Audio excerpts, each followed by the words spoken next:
the intention and the way that we have it structured is like when you own one of these NFTs, it generates commissions on that property like forever. So it really is like ownership, but we can't. It's as close to ownership as we can get without giving you ownership. Yeah. It's like rent. It's a rental. It's almost like you're you're renting and or subleasing or It's gonna. something like that. That's good You don't enough. actually own it. It would almost be like, let's say you rented out an apartment and then you turned Hmm. around and you Airbnb'd it, and you Yes, and you got the exactly. extra money over the cost of the rent. It's exactly what we're doing Yes. here. So Yes, exactly. So I guess my next question is, what is the reason for wanting to share, access to this revenue versus just, having a regular company that all the money goes to the company and, yeah, and that's it. I mean, you probably get richer faster, I'd assume. yeah. I guess the motivation has never really been about.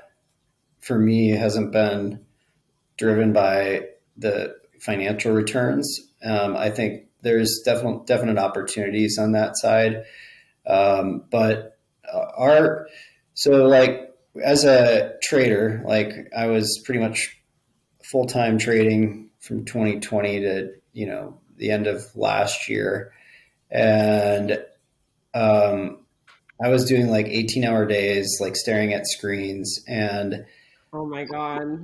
yeah, multiple monitors, trading view, watching dozens of assets all the time.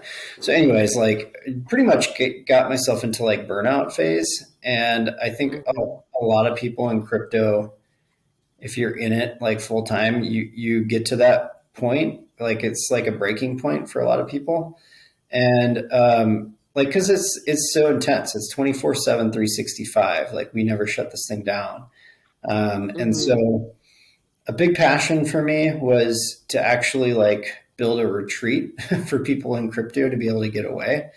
And like I saw all these cool things that were happening in the metaverse, but like um, it's not IRL. Like let's do something in real Hmm. life. Let's get out and build community and see each other face to face, and like that's how like I think real things start to happen. And then really it was like for me it was like getting my foot in the door with real like I looked at the whole real estate vertical as a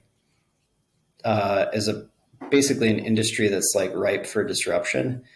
So anytime I see like an industry that has significant middlemen, I just feel like there's like blockchain's perfect for that because it cuts out a lot of the fluff, I guess you could say. Like, Hmm.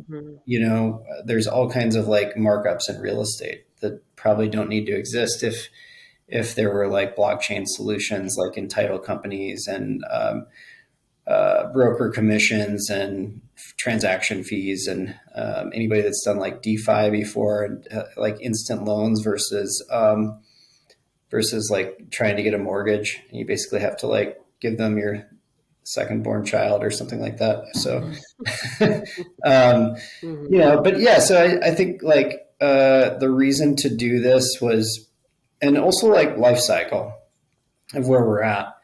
Um, I looked at like crypto's life cycle right now. I believe we're in a similar stage as like the late 90s in the tech boom. Hmm. And so I think there's this like opportunity to do something that's really interesting with utility driven projects.